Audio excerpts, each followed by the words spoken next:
हरे कृष्ण राधे राधे भक्तों, आप सभी का स्वागत है आपके अपने चैनल पर संदीप भक्ति ज्ञान गंगा में। भक्तों, आज मैं आपको मार्गशीर्ष मास में कृष्ण पक्ष की एकादशी को उत्पन्ना एकादशी कहते हैं। इसे हम उत्पत्ति एकादशी, वैतरणी एकादशी भी कहा जाता है। ऐसे कई नामों से जाना जाता है। उसकी आज पूजा विधि बताने वाली हूँ और इसका महात्म्य बताने वाली हूँ। इससे संबंधित संपूर्ण नियम जानने वाले हैं। भक्तों, कार्तिक का महीना भगवान विष्णु जी और माता तुलसी को समर्पित होता है।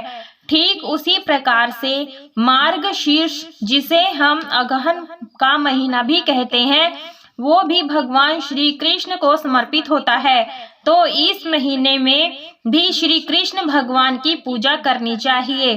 तो भक्तों, उत्पन्ना एकादशी होती है। उस दिन माना जाता है कि एकादशी माता की उत्पत्ति हुई थी श्री हरि विष्णु जी से, और इसी दिन से एकादशी का व्रत प्रारंभ हुआ था।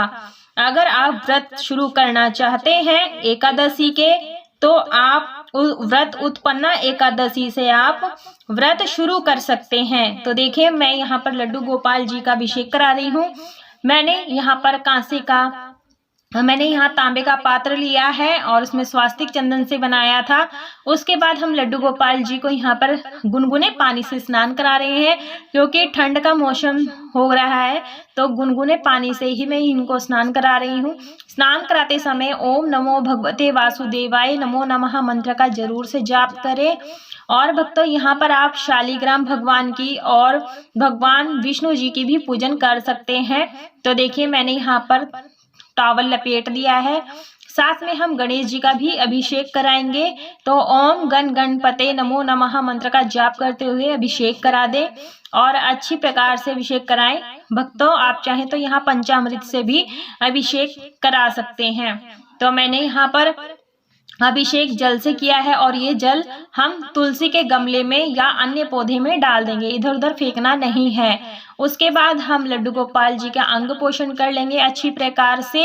और भक्तों, पूजन के दौरान ओम नमो भगवते वासुदेवाय नमो नमः मंत्र का जाप जरूर से करें और इत्र की सेवा देंगे। तो इत्र ले लें आप अपने हाथ में और इत्र लगाएं अच्छी प्रकार से, क्योंकि भगवान जी को सुगंधी अति प्रिय होती है। तो इत्र आप जरूर से मालिश करें, प्रेम पूर्वक से मालिश करें। तो इस प्रकार से आप यह पूजन सुबह सवेरे भी कर सकते हैं। यदि आप सुबह सवेरे नहीं पूजन कर पाते हैं तो शाम के समय गोधूली वेला में भी इस पूजन को कर सकते हैं। वैसे तो एकादशी का पूजन सुबह दिन में ही किया जाता है, एकदम तड़के नहीं, मतलब 10-11 बजे के आसपास कर लिया जाता है।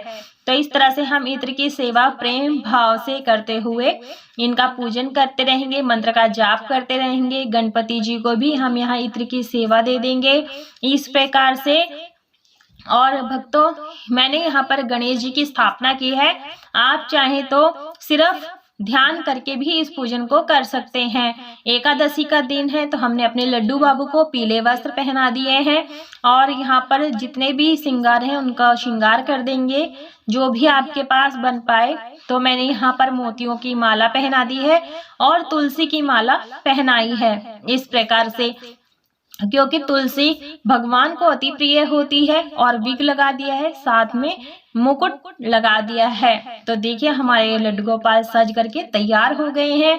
जरूर बताइएगा हमारे लड्डू बाबू आपको कैसे लगे, कमेंट बॉक्स में जरूर बताइएगा। तो इस प्रकार से हमें पूजन करना होता है। और यहाँ पर मैंने फूलों का आसन दे रही हूँ सबको। आप चाहे तो यहाँ पर तिली का आसन भी दे सकते हैं, क्योंकि एकादशी होती है तो यहाँ पर चावलों का प्रयोग नहीं किया जाता है। अब सामग्री देख लेते हैं। मैंने यहाँ जल का लोटा लिया है, कलश की स्थापना नहीं की है। साथ में कुछ फूल ले लेंगे, दुर्वा ले लेंगे। और मैंने यहाँ जनेऊ लिया है, वस्त्र रूपी कलावा, चंदन, रोली का टीका लेंगे। मैंने यहाँ पर 2 दीपक लिए हैं, तिली के तेल के बना करके तैयार किए हुए हैं। और उसके बाद हमें ऋतु फल चाहिए, जो भी आपके पास उपलब्ध हो। इत्र रख लें और साथ में एक जल का लोटा थोड़ा सा अलग से रख लें, जिससे हम शुद्धिकरण करेंगे, पवित्रीकरण करेंगे। और एक जल का लोटा गणेश जी के लिए लिया है। साथ में धूप बत्ती बना लें, अबीर गुलाल रख लें, साथ में एक माचिस रख लें।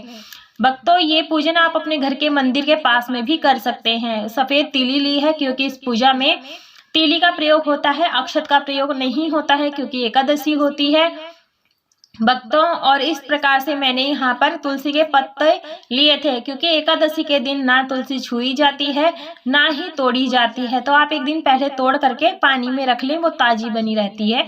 तो मैंने ये पहले ही तोड़कर रखी हुई है। तो इस प्रकार से हमने लड्डू गोपाल जी को और गणेश जी की स्थापना चौकी पर कर ली है।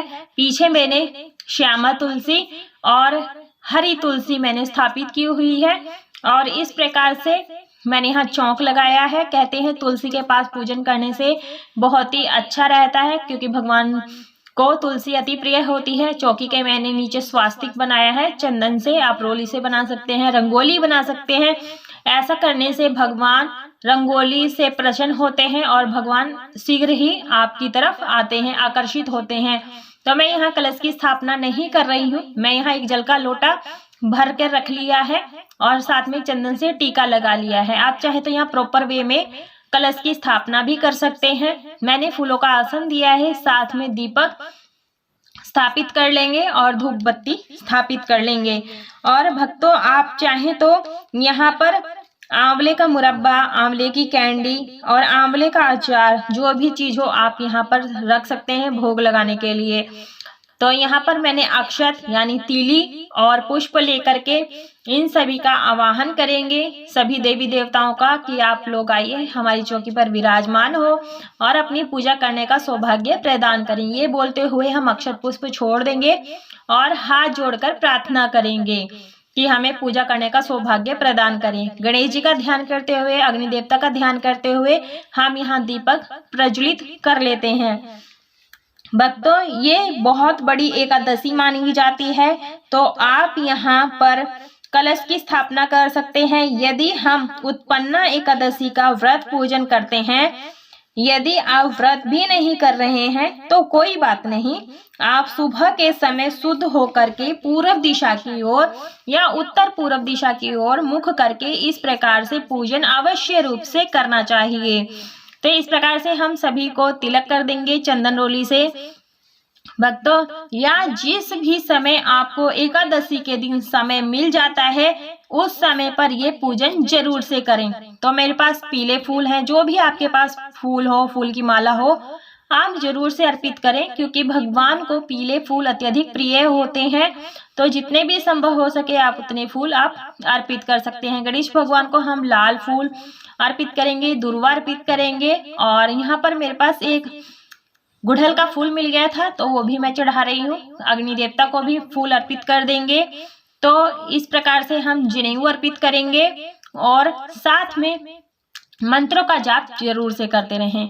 तो सभी को मैंने स्नान करा दिया था, इत्र भी लगाया था, लेकिन फिर भी मैं इत्र लगा करके वस्त्र रूपी कलावा अर्पित कर दूंगी क्योंकि हमने लड्डू बाबू को वस्त्र पहना दिए हैं। तो गणेश जी को वस्त्र नहीं पहना पाते हैं तो वस्त्र रूपी कलावा अर्पित कर दें और अक्षत यानी टीके पर अक्षत यानी तिल अर्पित करें, तभी हमारा टीका संपूर्ण माना जाता है। इस प्रकार से तो माना जाता है कि 100 अश्वमेघ यज्ञ का पुण्य फल प्राप्त होता है और बैकुंठ धाम की प्राप्ति होती है। इसे वेतरणी एकादशी भी कहा जाता है। अबीर गुलाल अर्पित कर देंगे सभी को। एकादशी के दिन तुलसी माँ को स्पर्श बिल्कुल भी नहीं करना चाहिए, ना ही उसमें जल अर्पित करना चाहिए, ना ही तुलसी पत्र तोड़ेंगे। आप तुलसी पत्र एक दिन पहले ही तोड़ करके रख ले पानी में। और देखिए हमने सभी को फूल दिखा करके तुलसी के गमले में मैंने रख दिया है। आप देख रहे होंगे मैंने तुलसी में जल नहीं डाला है क्योंकि एकादशी के दिन जल नहीं डाला जाता है, ना ही छुआ जाता है, दूर से ही पूजन कर लिया जाता है। तो मैं आपको दिखा रही हूँ किस तरह से हम पूजन करते हैं। अक्षत अर्पित कर देंगे इस प्रकार से। भक्तों आप ये पूजन मैं यहाँ छत पर कर रही हूँ, आप ये पूजन घर के मंदिर में, घर में किसी भी जगह पर कर सकते हैं, लेकिन शुद्ध जगह होनी चाहिए, साफ सुथरी होनी चाहिए। वैसे विशेष रूप से एकादशी का पूजन सुबह के समय ही किया जाता है। हो सके तो आप पीले रंग के वस्त्र, हल्के रंग के नीले पीले वस्त्र ना पहने, बस नीले वो पीले हल्के गुलाबी रंग के वस्त्र पहन सकते हैं। तो देखिए मैं तुलसी मैया को दीपक दिखाऊंगी। तो मैंने फूलों का आसन दिया है, उसमें थोड़े से तिल डाल दिए हैं, दीपक को मैंने रोली चंदन से टीका कर लिया है और अग्नि देवता का ध्यान करते हुए हम दीपक प्रज्वलित कर लेंगे। यदि आपको सुबह पूजन करने का समय नहीं मिल पा रहा है तो कोई बात नहीं, आप शाम को भी इस पूजन को कर सकते हैं गोधूली बेला में। तो इस तरह से हमें पूजन करना है। ऋतु फल जो भी आपके पास उपलब्ध हो आप उनका भोग लगाएं। तुलसी माता को दूर से ही पूजन करें, क्योंकि एकादशी के दिन माता तुलसी का व्रत होता है। वो भगवान श्री हरि विष्णु की सेवा में रहती हैं, तो उस दिन हमें उनको बिल्कुल भी नहीं स्पर्श करना है, ना ही जल अर्पित करना, ना ही उन्हें तोड़ना है। तो आप यहाँ पर मैंने केले का भोग लगाया है। तो इस प्रकार से हम अक्षत और पुष्प लेकर, यानी तिल और पुष्प लेकर के हमें उत्पन्ना एकादशी की व्रत कथा पढ़नी या सुननी चाहिए। तो मैंने कथा की वीडियो अलग कर दी है, आप कथा जरूर से सुने। अगर हमसे जुड़ना चाहते हैं तो चैनल को सब्सक्राइब जरूर से कर लें, ताकि हमारी जो कथा की वीडियो है आपको तुरंत मिल सके। उसके बाद हम यहाँ से आरती कर लेंगे। जो आपने दीपक जोड़ा है आप वहाँ से आरती कर सकते हैं, नहीं तो आप कपूर से भी आरती कर सकते हैं। आप यहाँ पर विष्णु सहस्त्र नाम का पाठ कर सकते हैं। ओम नमो भगवते वासुदेवाय नमः मंत्र का जाप कर सकते हैं। तुलसी की माला पर एकादशी की कथा महात्म्य पढ़ सकते हैं। तो इस प्रकार से हमें ये पूजन करना होता है। ये पूजन व्रत रख कर भी कर सकते हैं और बिना व्रत करे भी इस पूजन को कर सकते हैं। विष्णु भगवान की पूजा एकादशी के दिन जरूर से करें। उसके बाद हमें यहाँ पर सभी चीज़ों को मिनस देना होता है। मिनसने से ये होता है जो भी भोग प्रसाद सामग्री होती है वो भगवान सहज स्वीकार कर लेते हैं। चरण स्पर्श कर लें। भूल चूक गलती के लिए जाने अनजाने में जो भी गलती हो गई हो क्षमा प्रार्थना जरूर से कर ले। दक्षिणा जरूर से निकाले अपने सामर्थ्य के अनुसार। लेकिन भक्तों मैंने आपको बहुत ही सिंपल साधारण सी पूजा विधि करके बताई है। दक्षिणा जरूर से निकाले। एकादशी के व्रत पूरे 3 दिन चलते हैं। 10वीं तिथि के दिन सूर्यास्त के बाद ना कुछ खाया जाता है ना ही पिया जाता है।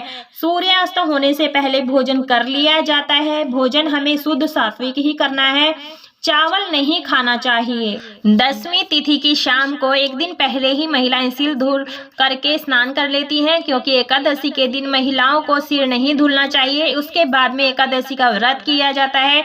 व्रत अपने सामर्थ्य के अनुसार कर सकते हैं, चाहे तो निर्जला निराहार व्रत रह करके व्रत कर सकते हैं या फिर फलाहारी व्रत कर सकते हैं। 10वीं एकादशी व्रत में अन्न का निषेध माना जाता है। चावलों को तो बिल्कुल भी स्पर्श नहीं करना चाहिए और द्वादशी के दिन चावल दान किए जाते हैं। तो इस तरीके से ये व्रत किया जाता है। भक्तों अगर आप बीमार हैं, आपकी सामर्थ्य नहीं है तो कोई बात नहीं, आप शुद्ध सात्विक भोजन लेते हुए एकादशी के दिन भगवान विष्णु जी का, लड्डू गोपाल जी का, तुलसी मैया का इस प्रकार से पूजन कर सकते हैं। भक्तों इस प्रकार से आप सुबह में पूजन कर लें और शाम को यहाँ पर धूप दीप करनी होती है।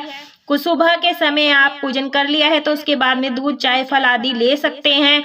यदि आप निर्जल व्रत रखते हैं तो आप पानी तक भी नहीं पीते हैं। और यदि दिन में आप पूजन करते हैं फल खा सकते हैं, शाम को आप फलाहारी भोजन खा सकते हैं, चाहे तो आप मीठा अन्न का भोजन कर सकते हैं। यदि आपका स्वास्थ्य साथ नहीं देता है तो आप सिंधा नमक का जो भी भोजन बनाते हैं वो खा सकते हैं। द्वादशी के दिन अपने व्रत का पारण करें, समय देख लें उसके बाद ही करें व्रत का पारण, क्योंकि शुभ समय में किया गया कार्य बहुत ही शुभ फल प्रदान करता है। सीधा कच्चा सीधा आप अपने सामर्थ्य अनुसार दान करें। और भक्तों इस प्रकार से हमें पूजन करना है। भक्तों ये थोड़ी सी थी जानकारी उत्पन्ना एकादशी की। इसी प्रकार से हमें व्रत और पूजन करना चाहिए। यदि वीडियो पसंद आए तो वीडियो को लाइक शेयर जरूर करें, सब्सक्राइब जरूर से करें और कमेंट बॉक्स में ओम नमो भगवते वासुदेव